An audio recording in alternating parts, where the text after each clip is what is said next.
Action.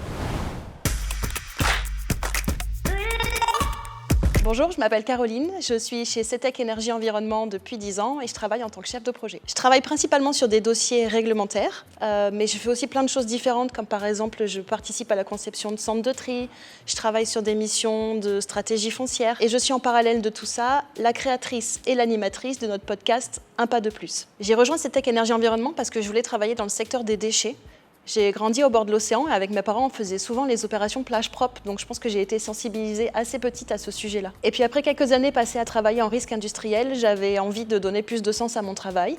Et lorsque j'ai rencontré la directrice d'établissement lors de mon entretien à l'époque, ça s'est super bien passé, le feeling est très bien passé, on s'est retrouvés dans nos valeurs et du coup c'est comme ça que j'ai rejoint l'équipe. L'un de mes domaines d'intervention, c'est le pilotage de dossiers réglementaires.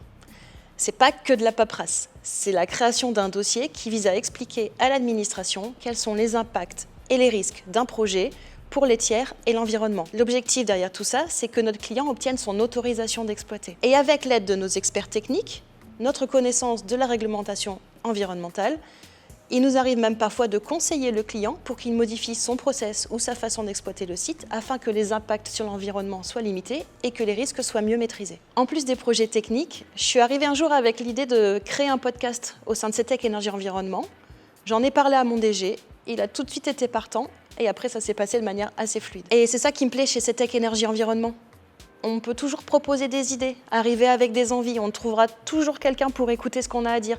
Alors tout ne sera pas réalisé et c'est normal, mais on aura toujours une oreille attentive qui sera à l'écoute de ce qu'on peut proposer. Et puis ce qui est vraiment positif dans cette entreprise, c'est qu'on peut compter les uns sur les autres. On a une équipe très soudée, on travaille très facilement, même si on est à distance les uns des autres. Il y a une super ambiance et franchement c'est très agréable de venir travailler le matin dans cette ambiance-là.